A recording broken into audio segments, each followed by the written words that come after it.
Welcome to the Happy Doc, the voice of fulfilled physicians.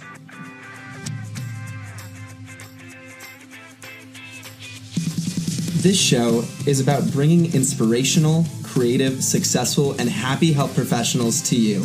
Get ready to learn how you can be a happy doctor too. Hello, everyone, and welcome to another episode of the Happy Doc podcast. Boom! Let's go. All right.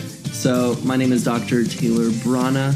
I am your host. I think I said that twice. Anyways, it doesn't matter. For our next guest, we have Dr. Nii Darko. And I'm really excited to have this guest on because, number one, he's a trauma surgeon, which is awesome. All right. They're like the superheroes. We actually talk about that in the podcast. He doesn't think he's a superhero, but that's just hashtag humble brag. And we also talk about his awesome podcast called the Docs Outside the Box podcast.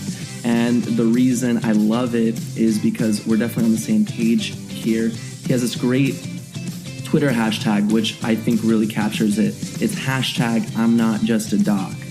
And I think that really captures what this is. You know, a lot of the times we feel being a doctor is the only thing we are. But in this case, we have a couple of podcasters talking. And, you know, we talk all the time about physician fulfillment, and this is what gives us fulfillment.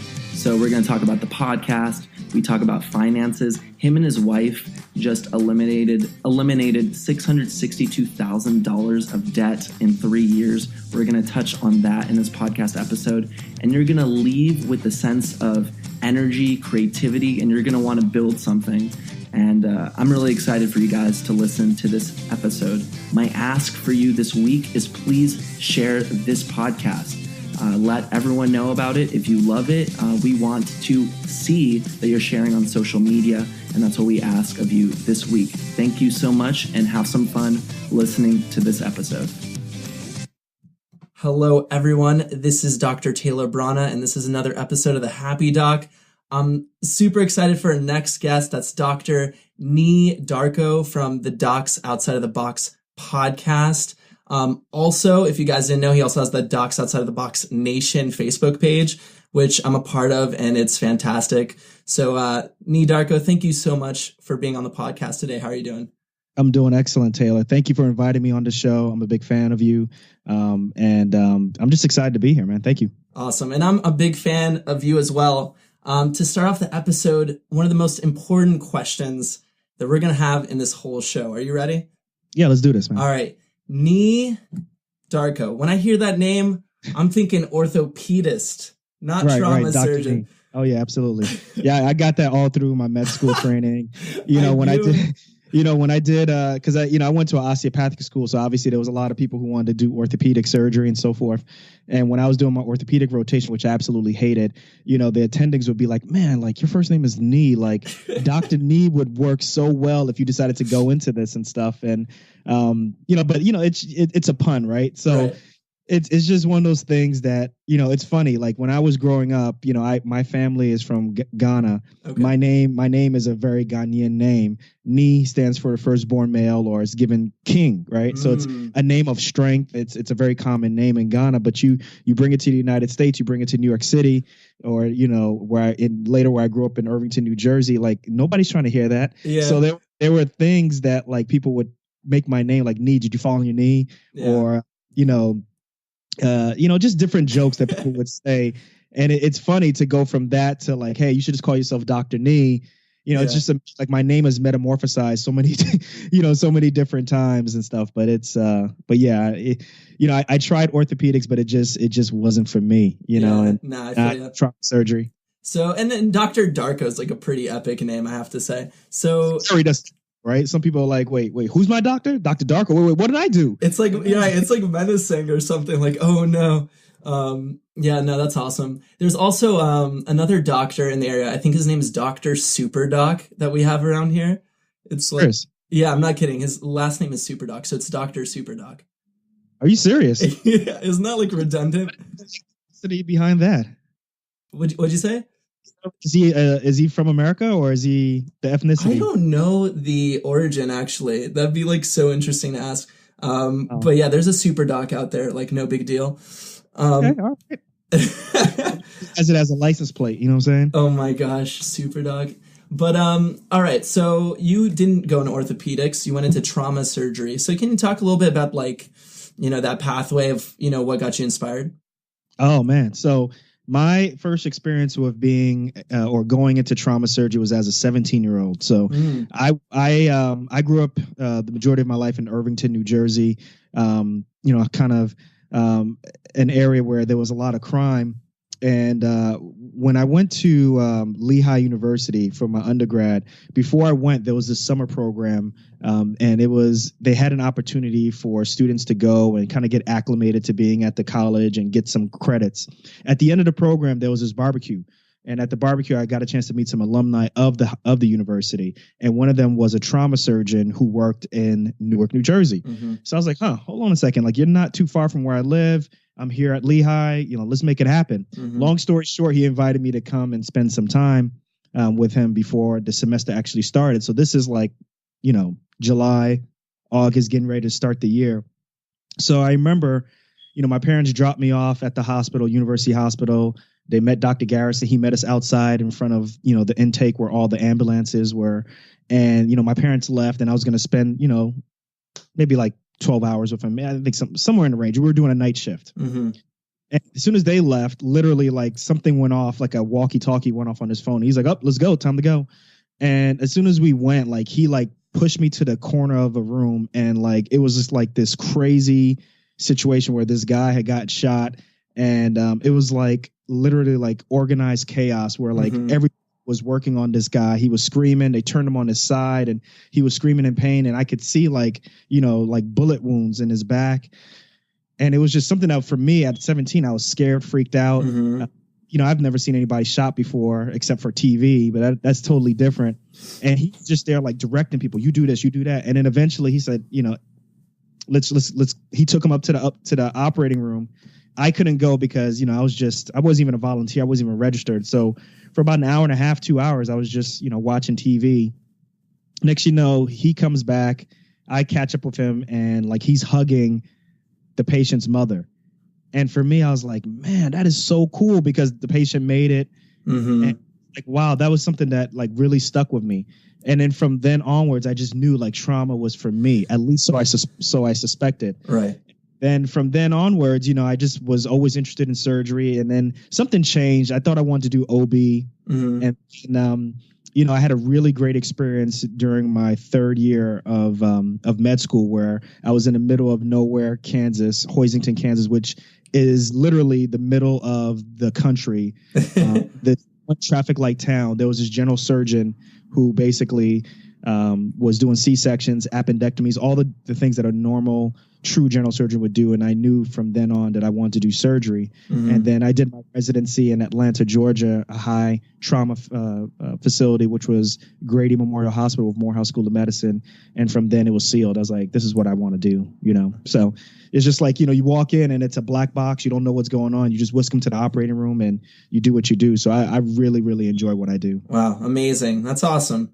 So let me ask you before you had the experience of like seeing a trauma, did you, obviously surgeons are really good with their hands, they're action people. They like to, I almost feel like they're the builders and everything. So do you think you ever, like to put stuff together? Or you like to do stuff with your hands? Or did you have any like skills like that? Or was it just like that?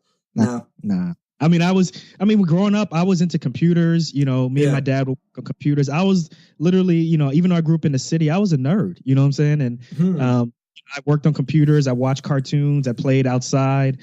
I watched the Cosby Show growing up. So, for me to see an African-American male as a doctor living in a brownstone in Brooklyn with a beautiful wife with kids in an office, living the life, I was like, man, like I want that life, So for me, I fell in love with being a doctor, but I didn't really know what it was about. But in terms of handwork and stuff like that, nah, I didn't have any of that.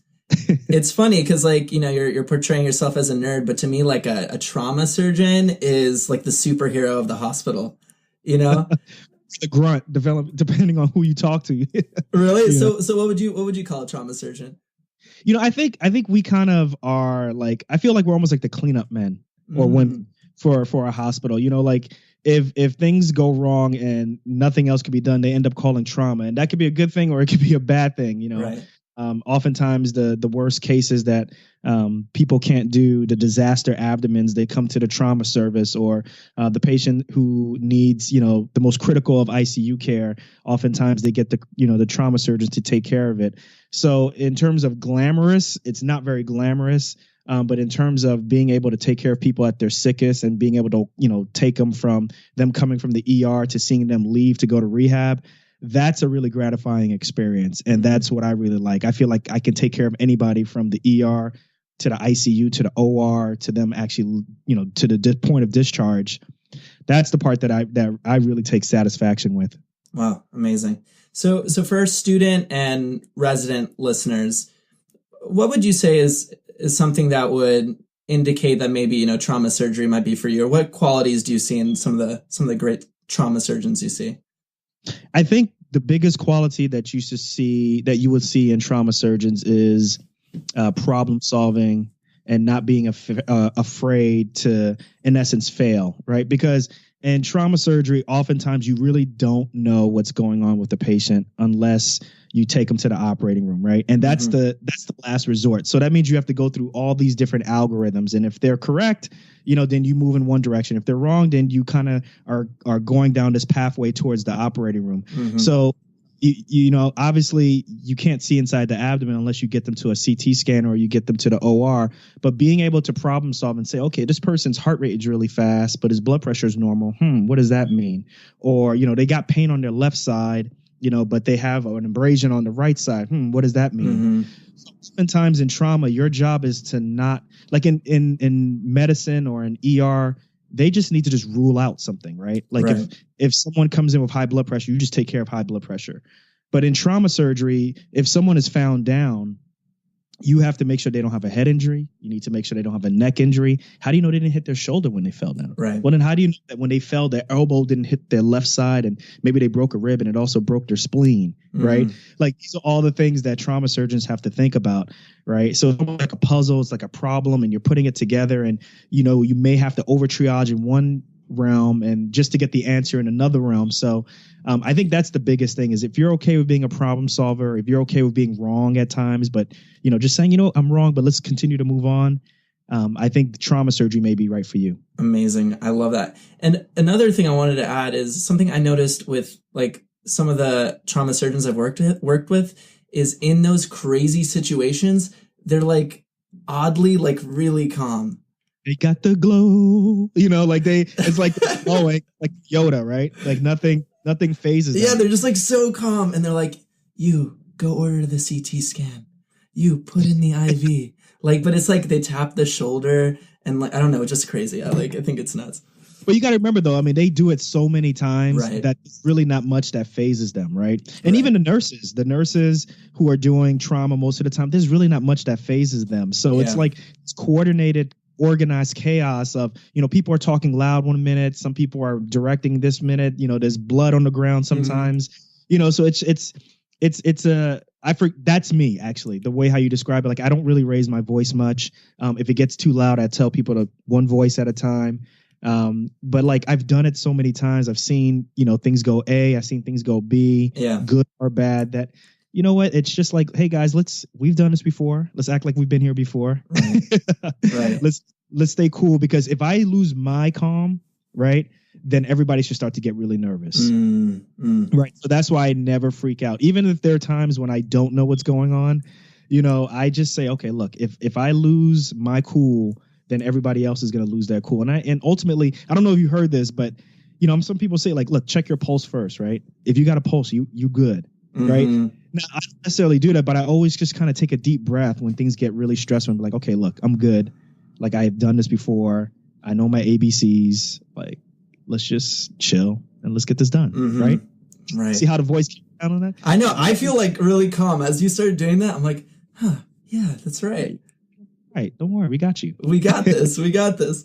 And so for people who don't know, ABC is airway, breathing, circulate. Anyway, so let's move on. So we want to talk about the Docs Outside the Box podcast. Can you summarize just for those who aren't familiar, what the goals are, what you're going to get when you listen to an episode.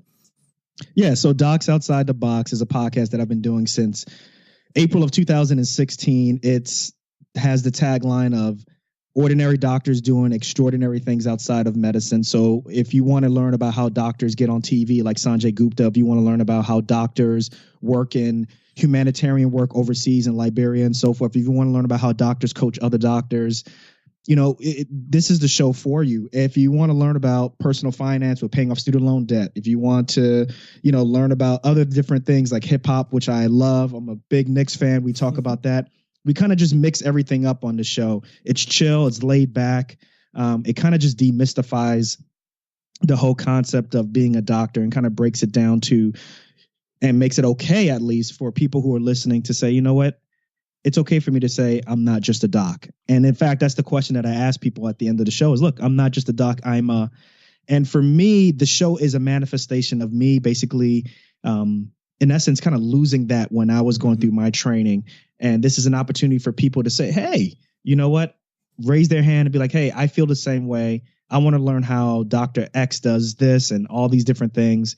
And, so far, when I started the show, it was to crickets, but so far it's kind of resonated with people, and I'm going to keep doing it because it's fun. No, that's amazing. And I've definitely listened to some episodes. One thing I'm going to comment on right away, I love your energy, man. I super, super appreciate it. It's always entertaining to listen to your episodes.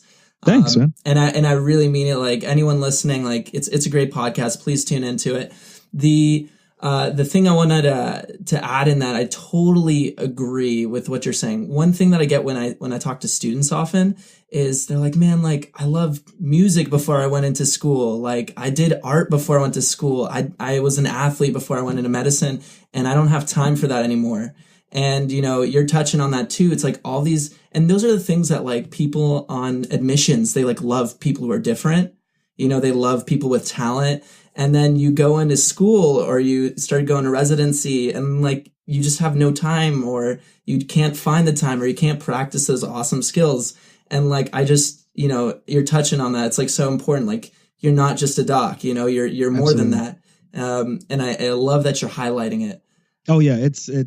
But I don't know if the message is just like on time or something like it, but you see so many people with physician burnout or physician suicides, acrimony in the OR, people retiring early. I think these are all signs of just kind of the idea of being a physician doesn't really correlate with the reality of being a physician, and I think for me, at least, I kind of just thought that life was like the Cosby Show, right? Like he just enjoyed his life.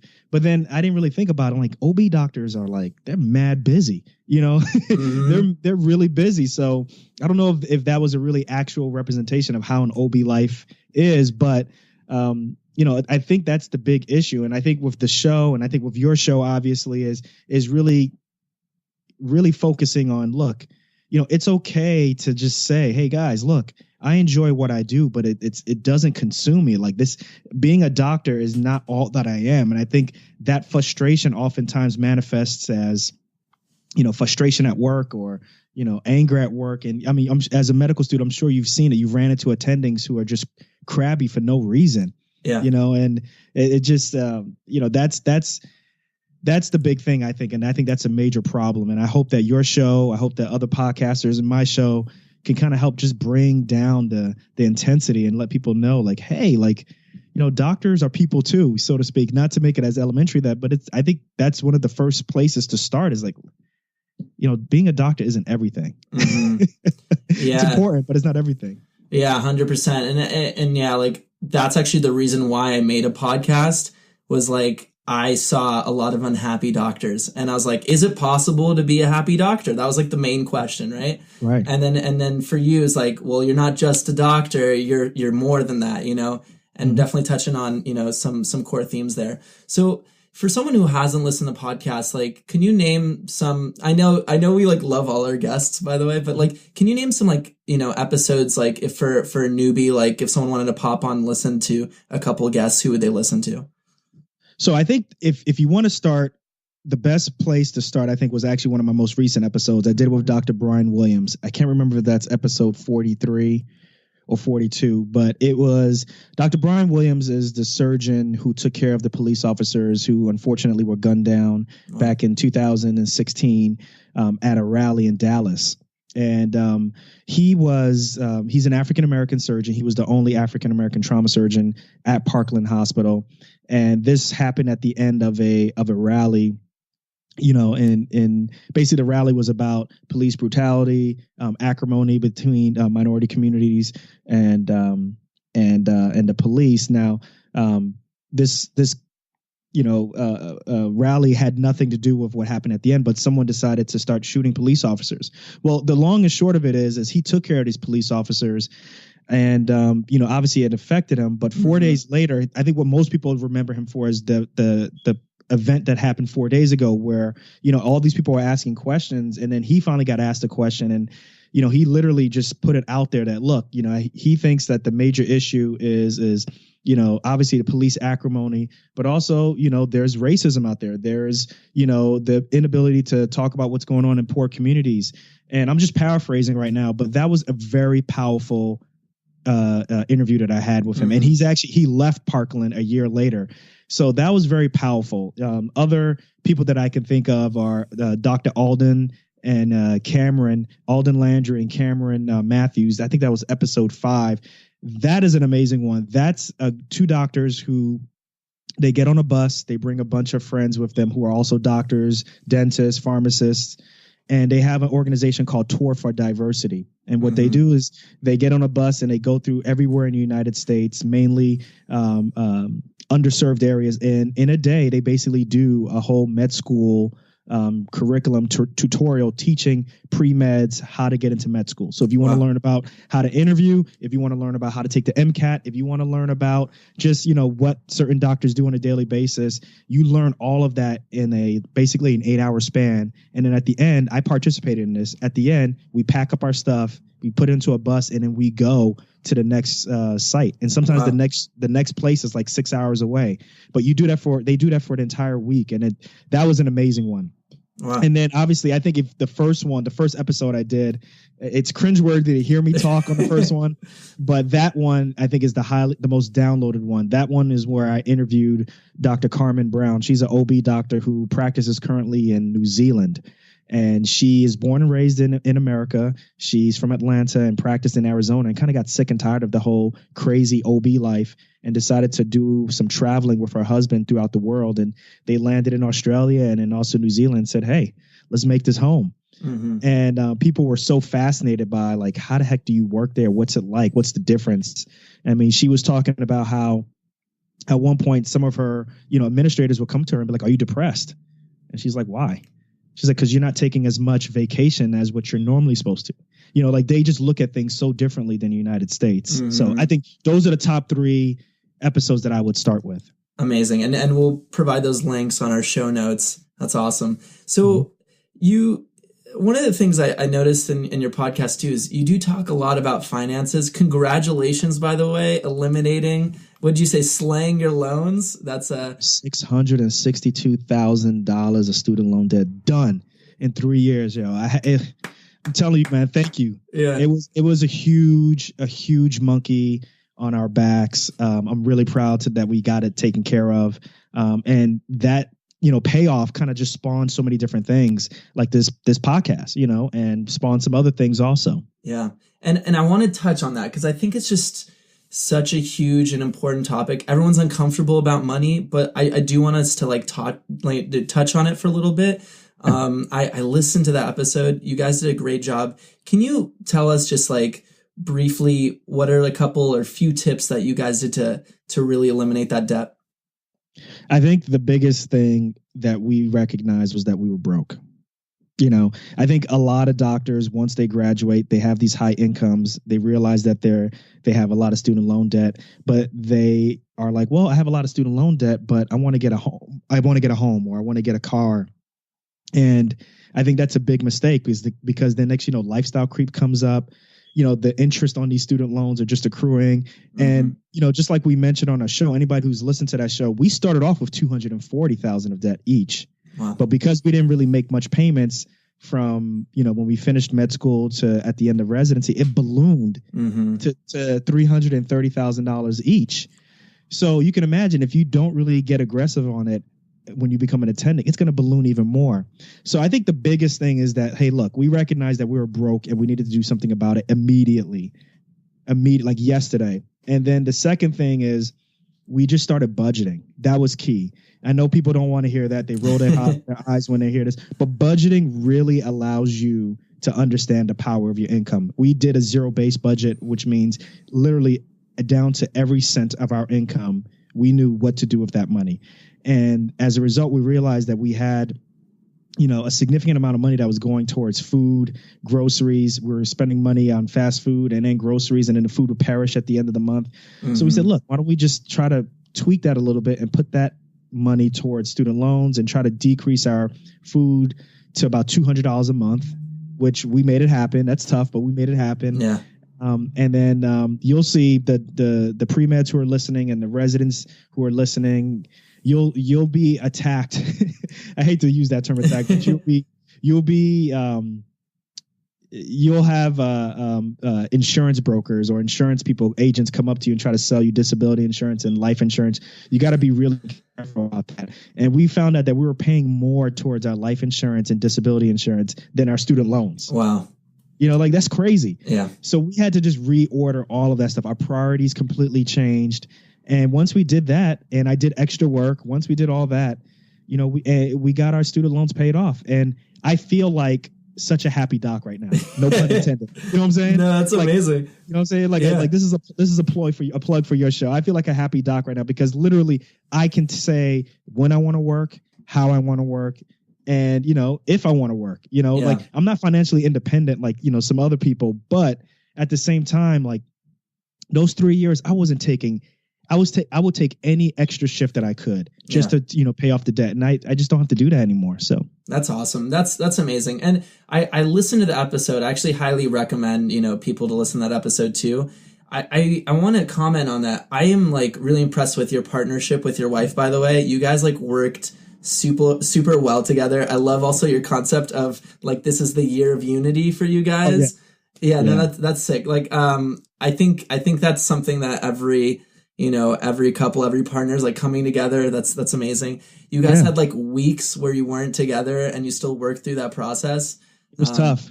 It was tough. The other thing, the reason why we were able to make that happen, I feel bad for saying this, but when I did we met in medical school, we dated. But when I was in residency in Atlanta. She was doing her residency in New Jersey in OB, and we still made it, we made it happen. Right. And it was tough. There was some tough years where we were seeing each other literally once or twice a year. Yeah. Which is difficult. That's crazy. We got together, and once we realized that we were broke, there were several months where I was gone for 2 weeks at a time. It started to have a strain on the relationship, and we recognized that, and we said, let's slow down a little bit. But we were still able to make our payments. But you're right, like we work as a team. We call it Team Darko, and I'm glad you recognize that. Thank you very much. Yeah, of course. I can hear it in the way you guys speak. It's like awesome. You guys are like so cute the whole episode. Anyways, no, I'm being serious though. And congratulations on the child, by the way. That's amazing. Good for you guys. So let's roll over to the one topic I really wanted to talk about is just the feeling. This is a huge one for me. The feeling of creating something like from the ground up, like, especially in the field of medicine. Can we just like touch on like what that process is like in the beginning and how it's kind of moved for you? Do you mean in terms of like the podcast, for example? Like like how did it feel? How did it feel like to be like, wait, like I'm gonna actually do this now. I'm gonna start to develop this idea that was kind of in my head, and I'm gonna go for it. Being a doctor was one of the greatest accomplishments in my life. Seriously, it really was. But doing this podcast is one of the more difficult things that I've ever had to do. I feel really fulfilled about it, and it's just like what you said. It's creating something from the ground up.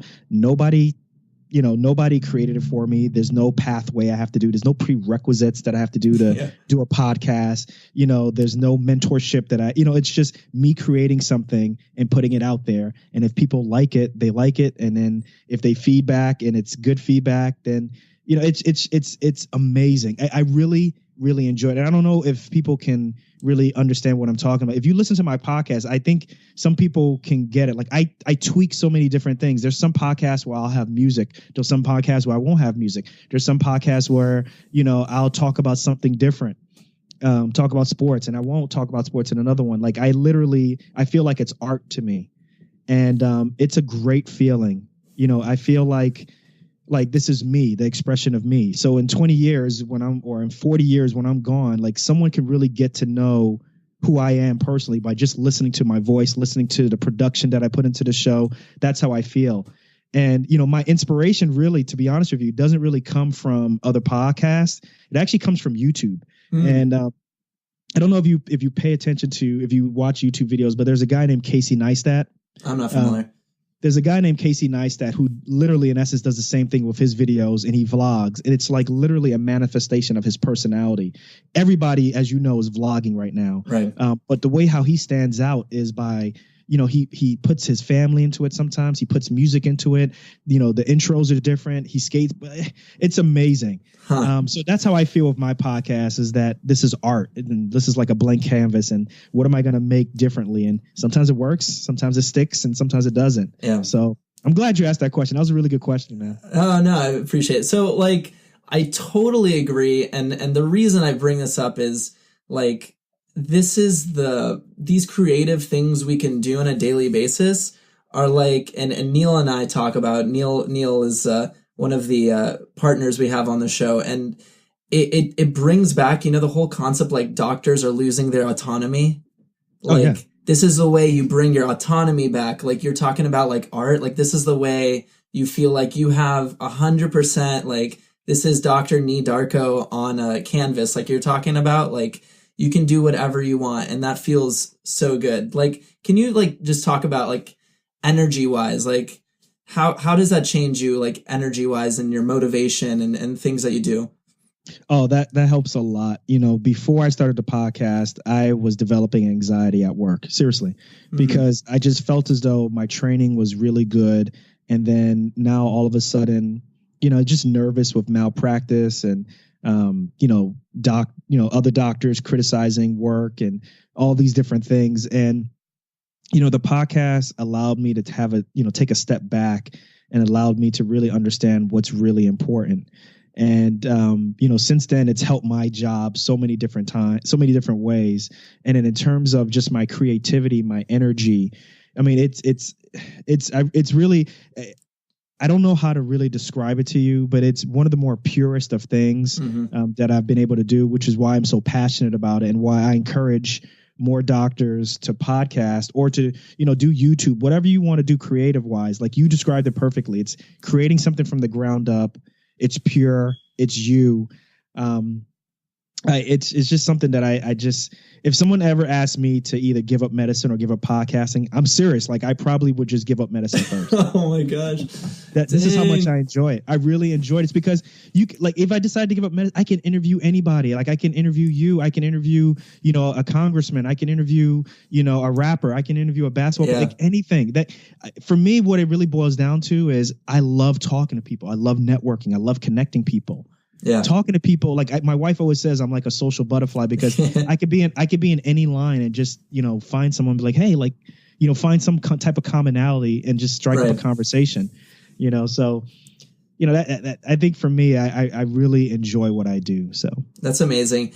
And, you built out that option, you literally could stop medicine. You're not in debt anymore. Anyways. Yeah. So no, that's amazing.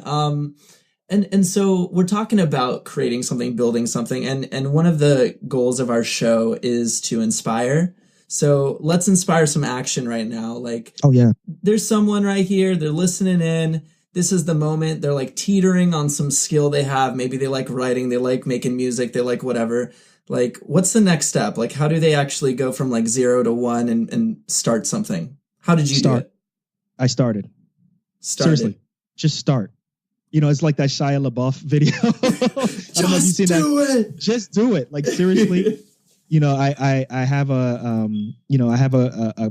coach who helps me with things, and he always says, winners take imperfect action. And it's true. Winners take imperfect action. Like, it doesn't matter if it's not perfect. It doesn't matter if you haven't looked at everything. Just start. My podcast should have started 2 years ago, or 2 years before it actually started. Mm-hmm. But because I was listening to podcasts, and I was listening to really good podcasts, and when I started my podcast, it had to be just as perfect as theirs. Right. I didn't even know how to start a podcast. I just kept procrastinating, waiting. So I fell in love with the process. I fell in love with fumbling and mumbling and stumbling over my words, and, my, internet connection not working on one interview, and just started saying, it doesn't matter. I'm coming back. coming back. And then eventually it got to the point where people started listening and enjoying it. And I just started. So if you are out there and you want to start writing music, if you want to start drawing, if you want to start vlogging on YouTube, stop worrying about the end process. Just start. If your first video is horrible, then don't publish it. Or publish it. Who cares? If you look at some of the best podcasters out there, or even the best YouTubers, or even some business folk, go and look at some of their first works. It is horrible. But you know what, though? They kept coming back. And what ends up happening is, and what people are starting to recognize is people the audience is going to fall in love with you more. They're going to trust you more when they go through the process with you. Mm-hmm. Oh yeah, this person was not as good when he started, but maybe a year later, he's a lot more better with his interviews. He's a lot more better with his equipment. 5 years down the line, like, he's blown up. Like, I think that's the best way. So just start. Don't worry about being perfect. You're going to mess up. It doesn't matter. Just come back and get better.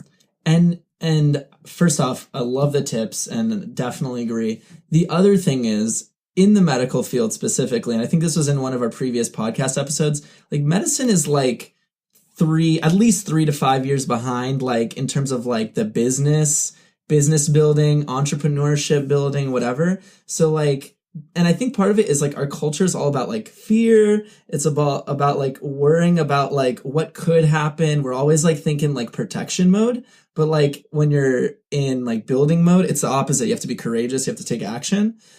And so I think like you said, the time is now to build, because like we have a huge advantage. Like we can see where we're going to be in like 5 years, and we can like start that now and like build that culture into medicine. And like, if you do it now, you're going to be like one of the few builders. Like later people are going to like, you're going to be behind the boat, but right now you can like catch on because it's still early in the game. And we actually talked about it earlier. Like the technology is there to make this like so much easier. Oh yeah. I agree with you 100%. That's a really poignant point that you brought up is, if you think about how we train from pre-med to the point where you're in attending, like you are able to absorb so much knowledge. You can learn at an accelerated rate than, your counterparts who, did other things. Like your ability to take tasks on and really succeed is really like 10x compared to everybody else. So we have the skills to do well, but I agree with you. It's the system that kind of holds us back. It's, you wait in line until it's your turn. It's you follow the traditional dogmatic approach, and you just focus on being a doctor, and that's it. Mm-hmm. And I think that's part of the reason why you don't really have that many doctors who know how to run a hospital. You don't know that there are not that many doctors who know much about administration. And as a result, we're in the situation where, we really don't have a seat at the table and really can understand the full concept of how medicine is really taken in a business standpoint. And as a result, I always use this as an example, but like literally, like there are people who have like MBAs in Spanish who are running hospitals, and making as much as doctors do, but because we're so focused on, let me just focus on being a doctor and that's all I do, we're just in this bad situation. But I agree with you. Like if you can just take a step back and just say, no, like, let me get an MBA, or let me get, let me do something else to further my thought process. We can be so much successful. And I agree, the time is now. Like, and we're already behind the boat anyway. I think doctors are the last people to be at the table, lawyers and engineers and people who don't, who have other type of degrees, they're already there. They're on YouTube. They're podcasting. They are, on TV. We're the last bastion. And it's time for us to really, wake up. I know Neil describes it as an enlightenment. I describe it as a revolution. Yeah. We need to literally just say, look, like we are on our stuff and we're going to, take this back and we're going to describe our own stories. We're going to, like you're doing, like you're interviewing other doctors and I'm interviewing doctors and saying, you know what, like if you want to come out and if you want to talk about what you want to do, you come to a doctor and we are the best ones to really explain that and get that out to the media. That's how you grab the reins, I love that. And yeah, totally. I mean, once like even like creating a podcast like this, like once you know how to build something and then you can see things from bigger picture. And I overheard like you're starting to get people, like you're helping to manage your podcast, for example, you need help, you need to ask for help. Like once you figure out like not only about yourself, but assigning tasks and like building something, like those skills are translatable in any business, and then you can start like you're saying, like take back control, take the reins. You can see what you need to do in the administration. How do you think building the podcast has impacted you as a surgeon, if anything? Oh, it's made me a better surgeon. I think the problem in medicine is that you have to be the end all be all in medicine. And what I mean by that is you can't have any weaknesses. You have to memorize everything. You have to know everything very well. But as you know, I mean, we're not computers. Like we're going to make mistakes. If you translate that into business, that's a recipe for failure, right? Like you can't be everything. Like I can't do a podcast and then edit it and then also be in charge of getting the website better and then also be in charge of getting, some advertising and sponsorship, and then also at the same time get guests. Like after a while, I become the bottleneck. I'm so good at it. I'm the bottleneck, right? Yeah. I'm getting in my own way. And starting the podcast and getting some success with the podcast and expanding has helped me to understand that, you know what, my ego oftentimes gets in the way. And if I can separate that from the podcast and just say, hey, listen, I can't be good at everything. Let me get some help. Let me get a virtual assistant here, or let me ask a fellow listener who wants to, like I have a listener who really enjoys the show. He's helping me out. Just, hey, awesome. Look, can you delegate and do this? Can someone else do that? Like my show has been able to expand so much more because I literally got out of my own way and I stopped becoming the bottleneck in my own production. And I think if doctors can really understand that, I agree with you. Like they can really 10x what they do by just because, like in any other form outside of medicine, nobody works this way. Like you can't be the best at everything. Yeah. Tim Cook can't make an iPhone. Like he understands the concept and he writes the program maybe, but he can't create it and he can't advertise and he can't market. Like he has a team for that. Yeah. So yeah. I love that. Awesome. Who inspires you and why? I'm inspired by my parents. My parents are old school. They're immigrants. They came from Ghana. And particularly my father came to the United States in the late 60s. He literally got on a boat, and landed, it was a cruise liner at the time, and landed in Elizabeth, New Jersey. And then from there made it to New York and worked in a sandwich shop and kind of worked his way up. And then brought my mom over, and then eventually my sisters, and then I was born, and kind of just made something out of nothing, right? And for me, like he's always been my hero for being able to do that, and he did that with his entire family in literally across the Atlantic Ocean. And for me, the reason why I wanted to pay off my student loans so much was I always feel though there needs to be literally a jump from one generation to the next generation. There needs to be my dad gave me a great opportunity to become a physician. And for me to kind of become a doctor, but to live paycheck to paycheck or just to be saddled with so much student loan debt, I think would have been, really not honoring what he's done. So the reason why I paid off the student loan debt so much was that there needed to be a significant jump between my father and me in terms of like he was the foundation, I'm standing on the shoulders. And because of that, I've been able to accomplish like really far reaching things. That was very important to me. So yeah, he's the one who inspires me. That's amazing. And there's something about the immigrant story that I love.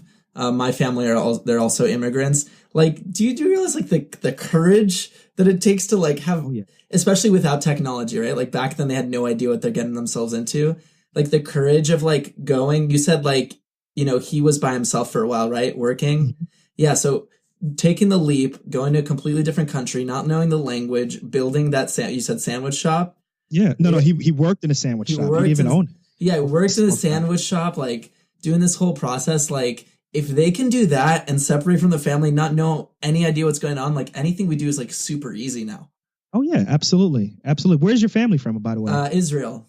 Israel. Okay, Yeah. wonderful. Wonderful. Yeah. Wonderful. Yeah, Israel. And actually before this, so my mom's side's like Ukrainian and my dad's side's from Romania, and then they came together and they immigrated. It's this whole thing. But yeah, So that's a phenomenal story. yeah, and what we did is like what we're doing is easy. Like record, see what happens. Oh, like someone said a bad comment. I'm gonna stop now. Like, come Right. on, right? Like Right. that's so much. It's nothing. Or even just being able to call your parents and just say, I'm going through this tough time, and being able to reach them. Like when my dad left the village or the town that he came from, they didn't have copper lines yet, really, to make phone calls. So, he was writing home and so forth. And then obviously now in the 2000s, they have cell phones, but, back then in the 60s, and, we had just gotten our independence from Britain. Wow. And, the copper lines weren't ubiquitous, like they are in the United States. So I agree with you. It's first world problems. Yeah. It's first world problems. I don't know if you listen to Gary Vaynerchuk at all. Yeah, Gary V. Yeah. Gary for V sure. in the way how he talks about how imagine like trying to learn how to drive a car, and you just did it. And then that's the same way how like certain doctors or people complain about trying to learn social media. It's like, just learn it, like you just do it and then that's it. Yeah. Yeah. Yeah. I want to add something about Gary Vee, by the way, just because we're both podcasters. He gave like this keynote recently. And for listeners who don't know, Gary Vee is one of like the world's biggest entrepreneurs, very popular, he's very inspiring. He just gave this keynote and he basically said that voice is like where we're going, meaning like voice, like podcasting, video, audio, all those things, like time is precious. And I think that's the biggest thing we're realizing is everyone's so busy all the time. Like podcasting is the one thing that respects people's time, because you can listen to it while you're exercising. You can listen to it while you're driving. So voice is a very big thing, and podcasting is really beautiful because of it. But that's an aside. What? That's the main part. That's a good point, man. That is a very, very important thing like that their listeners need to understand is, it's not augmented reality. It's not virtual reality right now. Yep. It is voice, like you said. Yeah. And right now YouTube is king, but what do you have to do to watch YouTube? You got to sit there and watch it. You got to sit there and watch it. And there's a lot of money in YouTube. There's a lot of money in vlogging, but with the podcast, I mean, I literally can watch my child while I'm, listening to a podcast, while I'm listening to your podcast. I can clean dishes or, and then that voice relationship of someone hearing my voice, I think it's really unlike anything else. And what, is going on with Alexa, Amazon Alexa, and what's going on with Google, that truly is the future. Yeah. People don't really understand it. They look at it as a nuisance, and there's some obviously privacy issues that we have to work out, but that's the next step is voice podcasting. And I tried it. I'm going to make a video about it. I tried it. I have a Google Mini in my house, and most of the time it's unplugged, but I have a Google Mini in my house, and I said, hey Google, play Docs Outside the Box podcast, and it started playing it, and I was awesome. It was the bomb. I loved it. Isn't that crazy? But that's the future, the ability to just wake up in the morning and say, hey Google, like tell me about my day. And it tells you about your day, but then at the end of it, it says sponsored by X, Y, and Z. Mm-hmm. That's how companies are going to be able to really, get to the next level, is by breaking into your day without taking too much of your time. Because like you said, like he says, time is the big currency right now. Yeah, no, and it's huge. And like, if I think people who aren't listening to audiobooks or aren't getting the podcasting in, I think you're just missing such a huge opportunity to really educate yourself in like so many ways. It's crazy.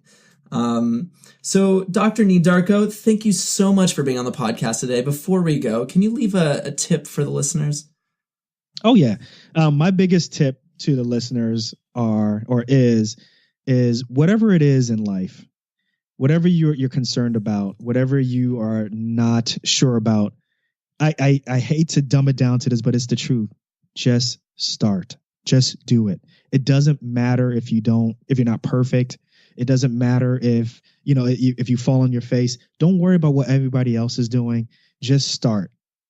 Because I think for me, I realized that I was so concerned about what other people would say if I started a podcast. People will laugh at me. I'm not the greatest public speaker, but the rewards of starting, the rewards of creating something, I feel so fulfilled now. And the other one last quick tip is try not to mistake or merge success with fulfillment. Those are two separate things. I was chasing degrees. I was chasing qualifications and credentials, and I still felt an emptiness inside. And it wasn't until I started, learning other people's stories and realizing that there's a difference between success and being fulfilled and having an impact in society. And with that, I leave it like that. I drop my mic. Boom. Boom. I love it. Well, thank you. Thank you so much, Dr. Nii Darko. Dr. Nii Darko from the Docs Outside the Box podcast. Please tune into it. Also, he has the Docs Outside the Box Nation Facebook group. If you're like a super fan, if you love what he's doing, definitely request to join that. And then also, I know that you have the blog, Keeping Up with the Darkos. It's you and your wife. And I heard that was taken off. I'm definitely going to check it out as well. And we're going to provide all that information on the show notes. Thank you so much for coming today. I super appreciate it. I'm very grateful. This was a lot of fun. Taylor, you have a lot of talent. I hope you keep doing this. I actually see more for you than just a podcast. So keep up the great work. All right. Thanks so much. That means a lot, man. All right. Take care.